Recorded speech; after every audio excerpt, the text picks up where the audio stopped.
And welcome to the series in Media Studies coursework, and we're going to focus today on planning the production. Previously, you'll have done 6 parts, hopefully, of research, looking at various things to do with magazines and the magazine industry. Part 1 of planning the production was planning your front page for your magazine. And now it's part 2, and the focus for this, of course, is going to be on the double page spread and advertorial. Of course, as part of research, you've looked at the double page spread and the advertorial.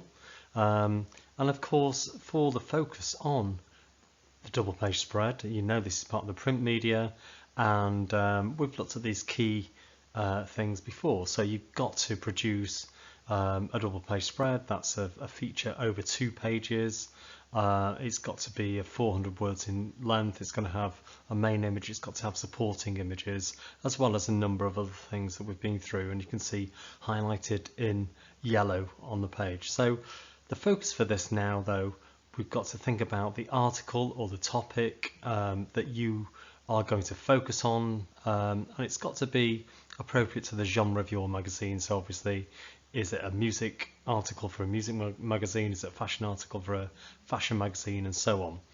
And you need to start thinking about the main image you're going to have to support this article, and also other images as well, smaller images that you could use to support it. And as you will now be becoming familiar, you know the double page spread has a number of features that we've got to use terminology to identify.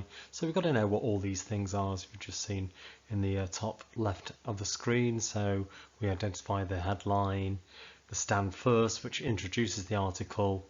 There's got to be a byline, a pull quote, which is a quotation from the main article as well. And of course, you've got to have a main image. So we need to think about that today. And of course, you can start to think about the column layout as well.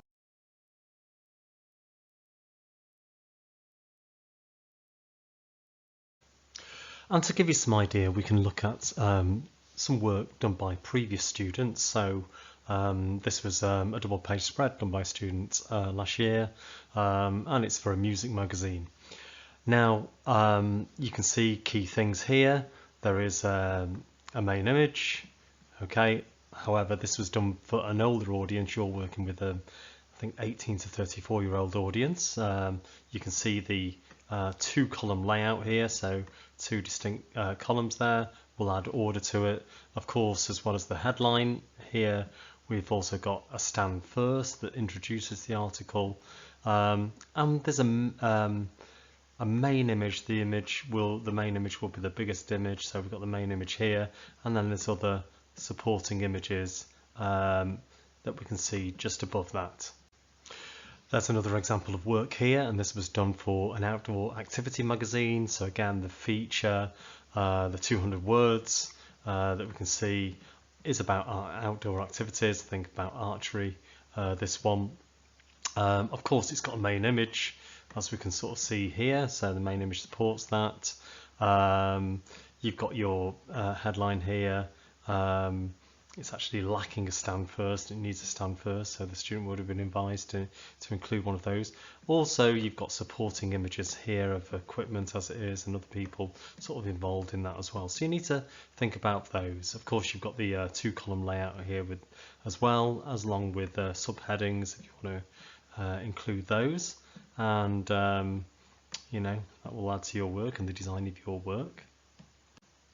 Okay, so we've got another double page spread here done by a student, and this was for a film magazine.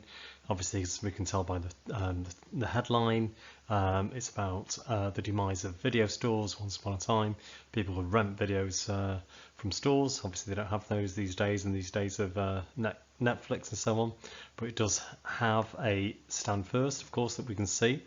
And of course, it's got a main image with the focus looking at the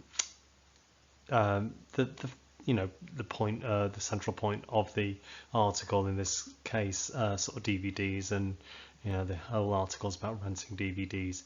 Of course, it's got additional images as well. So somebody looking at a DVD, what a DVD store used to look like, but also it's updated it with this smaller image by looking at Netflix. Netflix, of course, has replaced the need for DVD stores and having that old type of shop.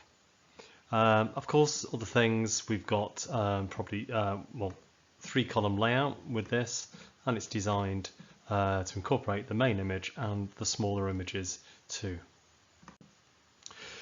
This example of a double page spread is from a fashion magazine about where to source fashionable clothing in Manchester. Obviously we can see the headline, we can see the stand first. That doesn't have to be loads and loads of words, but it does introduce a story.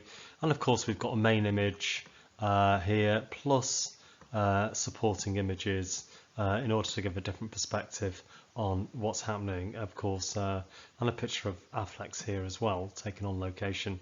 This, you might note, has got a 3-column structure and looks professional and looks designed. And of course here we have got a pull quote too.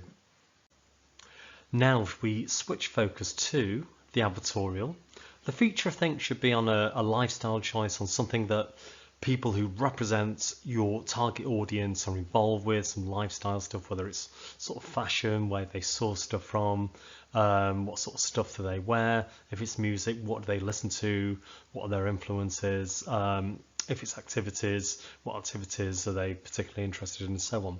The advertorial is different because it is an advert and it's got the aim to sell a product to the audience. So the advertorial is an advert dressed up as a feature or an article, and it's done in collaboration between the magazine and people who want to sell their product.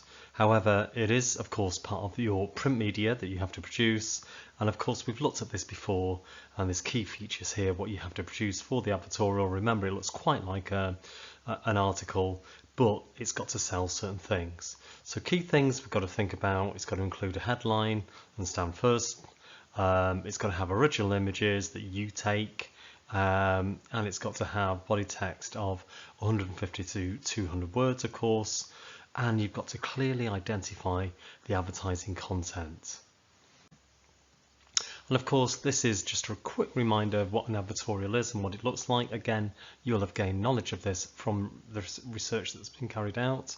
An advertorial, of course, is an advert that looks like a written article, and it has key features to make it look like a written article. So it will have a product, so it will highlight the product that it's going to sell, but it also has a headline, makes it look more like an article. It has original images, and you can see the same character here in different walks of life, whether at home or at work or at the gym. And of course it's got body text. So these are key things that you need to bear in mind when you're planning for your own advertorial. Now last year the students didn't have to do an advertorial, they had to do something else for a magazine instead, but some students did produce things that looked a bit like advertorials, so we'll maybe try and think about them that way. So this student produced a travel magazine, and the focus for that travel magazine was on Manchester, and he did a particular feature on Chinatown. However, this isn't that far away from what an advertorial is. You could look at this and think, well, it's almost advertising Chinatown, and this could be done in that style, of the advertorial style. Of course, key things that it does have is a main image. So the student went to Manchester in the evening, to Chinatown, around the restaurants, and just asked these people for a photograph, and got a main image that way. And of course then you've got some location shots with these smaller supporting images here, close up of shop signs, just to give a flavour of it. Of course, to make it look like an article, you've got on each half of the page here a 2-column layout. It's nicely designed. There's plenty of what we call white space in the middle, in the gutter in the middle, but that's absolutely acceptable, and makes it look quite nice and quite spacious and quite manageable to read. So here is another example of student work, and it was done for a double page spread, but it's not that far away from being an advertorial. And you can see it features a shop, so you could do something like this for a main shop. So we've got the main image here. I suppose it could do with being a bit bigger. And of course it's got supporting images, don't know who that is there. So who's doing the shopping, where are they, what types of shops, what does the products look like, and so on. So I think to make this into a proper advertorial, you just have to focus more and write more about the actual product and the use of the product and that type of thing. But it's got all the things that a double page spread should have: stand first, headline, pull quote, and so on. So hopefully this will be giving you more idea of how you can develop your thoughts in terms of producing the work that you need to create for your coursework. And finally, what I'm asking you to do is come up with the outline for both your double page spread and the advertorial. So the double page spread, focus on maybe something to do with the lifestyle of the audience that you're creating your magazine for. What do they do? What's a typical fan like? What's a typical experience of the audience? Where do they go? What do they see? What are they interested in? That sort of thing.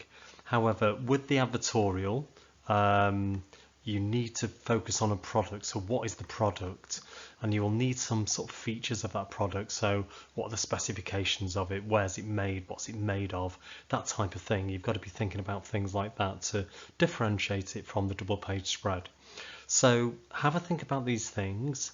And this is for you to complete and to sketch out your idea for the work that you are eventually going to produce